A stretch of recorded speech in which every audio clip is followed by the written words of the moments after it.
In this 2-minute trading tip, we're going to be going over the basics of volume delta. The formula for volume delta is simply the difference between the buying volume and the selling volume. Volume is a measurement of how many units of an asset were traded in a particular time frame. If 1,000 contracts were bought and sold in the ES, the S&P 500 futures, over a 15-minute period of time, the volume for that 15-minute period of time is 1,000. Volume delta is the difference between the volume of buy orders, the buy at market orders, and the volume of the sell orders, the sell at market orders. It's important to understand that there are both passive and aggressive participants in the market. So the participants who've placed limit orders on the book and are waiting for price to hit those orders, those are passive participants.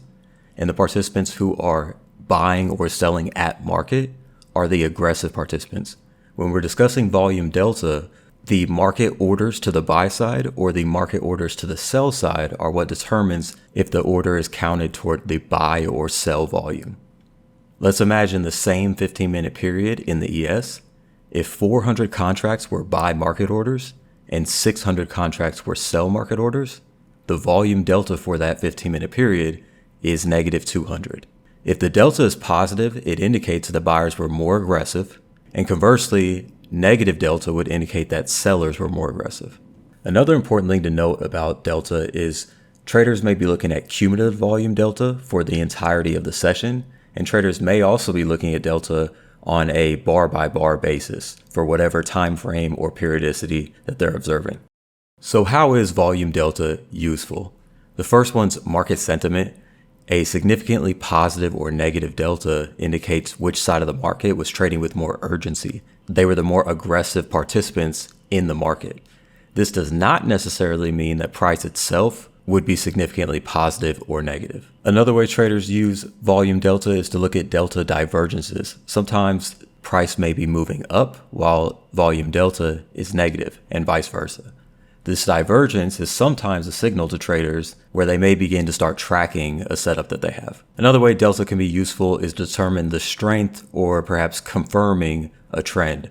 A strong trend accompanied by consistent delta in the same direction can be seen as confirmation of the trend's strength. The participants in the market are still aggressively buying into that uptrend, or they're still aggressively selling into the downtrend. And sometimes traders may look for potential reversals after seeing an abrupt and strong shift from consistently positive delta to negative delta, or vice versa.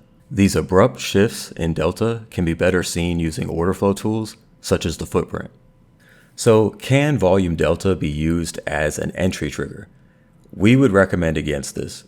Volume delta should be used in conjunction with other tools or analysis to create your setups. A trader should not indiscriminately take entries solely due to seeing delta divergence or a strong shift in delta, for example.